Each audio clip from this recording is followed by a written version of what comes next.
రకరకాలు ఉంటాయి. It is not possible to దాన్ని రెగ్యులేట్ చేయటం అనేది ఎందుకు పాసిబుల్ కాదంటే వేలల్లో ఉంటాయి.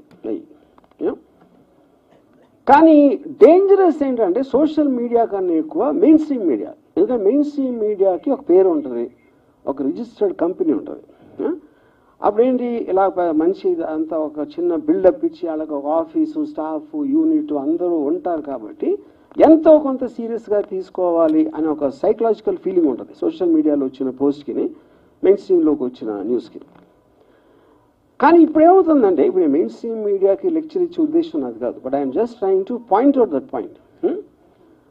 అప్పుడు నేను నాకు లాలో ఉన్న ప్రొవిజన్స్ తోటి నేను ఒక రిప్లై పెట్టాను, ఇందాక నేను చెప్పినట్టు.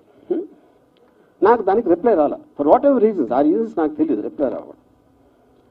అప్పుడు నన్ను కోట్ చేస్తా, నా ఎదురు వస్తే తిత్తి తీస్తా, నాతో పెట్టుకుంటే నన్ను టచ్ చేసి చూడు అని నా మొహాన్ని పెట్టి నన్ను కోట్ చేయడం చేస్తున్నారు. ఇది మెయిన్ స్ట్రీమ్ మీడియా అని చెప్పేది. అంటే ఇప్పుడు దాని నుంచి ఏంటి, నన్ను కోట్ చేస్తున్నారు. అక్కడ లాలో ఒకటి ఇదేంటంటే, మీరు పెట్టిన దానికి ఏ ఉద్దేశంతో పెట్టారు అనేది ఒక చాలా కీలకమైన పాయింట్. అది intention of posting it and the motive behind it. ఇప్పుడు ఫర్ ఎగ్జాంపుల్ ఒక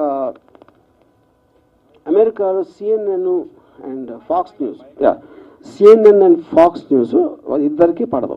they are very very opposite to each other. అక్కడ సిఎన్ఎన్ హోస్ట్, ఫాక్స్ హోస్ట్ నలుగురు కూర్చుని మాట్లాడుతున్నారు అని ఒక ఏఐ జనరేటెడ్ వీడియో పెట్టాడు. అంటే వాడి ఉద్దేశం ఏంటి, ఏఐకి ఎంత పవర్ ఉందో చెప్పడానికి, ఇలాంటిది కూడా నిజంగా జరిగిందని చేసి చూపెట్టగలుగుతుంది అనేది పాయింట్ అడిది. కానీ మీరు అది చెప్పకుండా వీళ్ళందరూ కలిసిపోయారు తెలుసా, వాళ్ళందరూ ఒకటే, అందరూ కలిసి మనం మోసం చేస్తున్నారు అని చెప్తే అప్పుడు మీరు ఒక అబద్ధాన్ని నిజం చేయటానికి, ప్రూవ్ చేయటానికి ట్రై చేస్తున్నారు. అది డిఫరెన్స్. అప్పుడు మెయిన్ స్ట్రీమ్ మీడియాలో నాది వచ్చి నన్ను టచ్ చేసి చూడు, బక్కెలు ఎరగొస్తా, నా మీద పెడితే అని నేను అన్నట్టు చూపిస్తే అదేంటి అప్పుడేంటి చాలామంది హెడ్లైన్ చూస్తారు, ఎవడు మిగతా వీడియో ఎవరు చూడరు.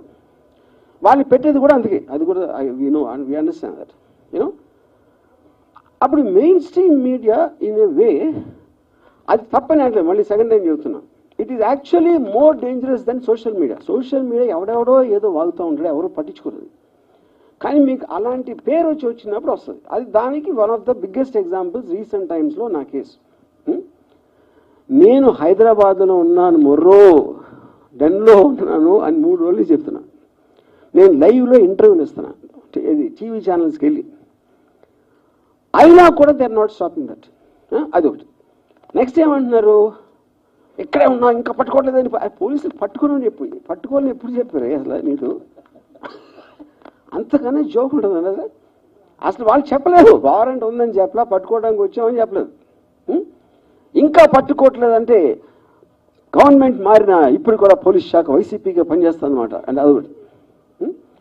లేకపోతే నా ఫ్రెండ్స్ ఎవరో ప్రకాష్ రాజు లేకపోతే నాగార్జున వీళ్ళు నన్ను దాచేశారు. దాచారని అంత ఇది ఉంటే అక్కడికి వెళ్ళాలి కదా, అంత ఇన్ఫర్మేషన్ మీడియా దగ్గర ఉంటే వీళ్ళే కదా ఇప్పుడు డిటెక్టివ్స్. పోలీస్ శాఖ డిటెక్టివ్స్ అనేది మీనింగ్లెస్ ఇవాళ రోజుల్లో. You know, media is the detective. Media detection ఎక్కడ చేస్తుంది, వాళ్ళ మైండ్లో చేస్తుంది.